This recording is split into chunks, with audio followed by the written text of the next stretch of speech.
Саламатсыздарбы, айымдар жана кыздар. Сиздер менен бүгүн биз мясной лепешка или мясной булочка деп койсо деле болот. Ошону даярдап көрсөтмөкчүмүн. Андыктан биз менен болуңуздар. Бул жылуу суу, туз кошулган, туздуу суу, дрожь, анан сливочный масло, ун керек болот. Барыны даярдап алабыз. Өтө катуу эмес, өтө жумшак эмес кылып камыр жууруп алабыз. Бисмилля деп баштайбыз. Мына дрожь 3/1 салдым мен. Аз эле болсо болот. Мен аз эле камыр кыламын. Анан сливочный масло. Сливочный масло кошсоңуздар жумшак, нары даамдуу болуп чыгат. Мынакей достор, камырым даяр.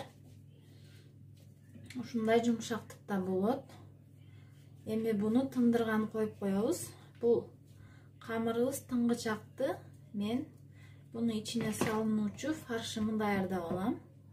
Камырым көтөрүлүп чыкты. Мен экиге бөлүп алдым. Бирөөсүн жаямын, бирөөсү дагы тынып тура берсин. Мынакей достор, мен камырымы жайып, бул жагын жарымын кесип алдым бычак менен. Фаршым деле даяр. Эми муну салып, ороп чыгамын. Мынтип салып алабыз. Бул аябай сочный болот, даамдуу болот. Азыр орозо болгондуктан ифтарлыкка даярдасаңыздар, курсаңыздар да ачырбай, курсаңыздар ток тутат. Мынакей достор, ушинтип салып алабыз. Анан мынтип кайрып чыгабыз. Муну бул жактарыны басып коебуз. Суусу чыгып кетпештиги үчүн. Мына эми бул жагын оройбуз.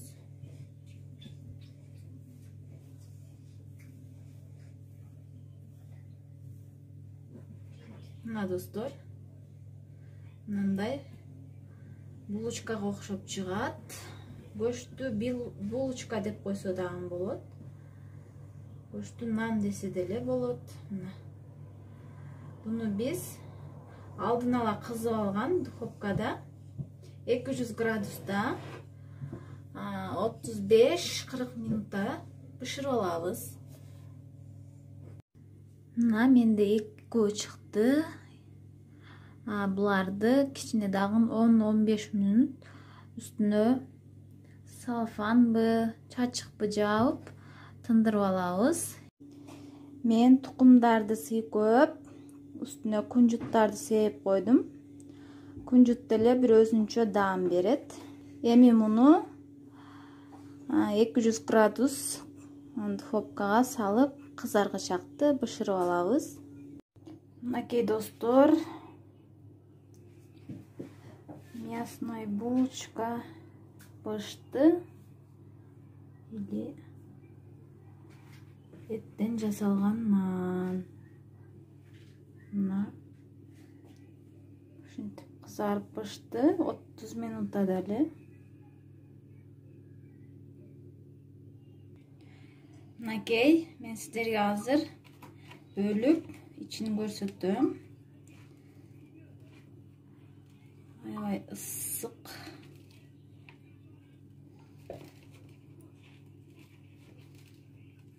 Мына иштери пышкан.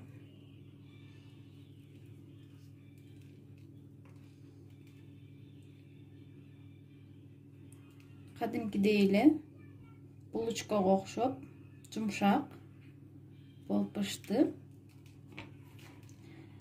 Барыңыздардын тамагыңыздар таттуу болсун. Видео жаккан болсо, подписацияны басып кетүүнү унутпаңыздар. Кийинки видеороликте көрүшкүнчө сак саламатта туруңуздар.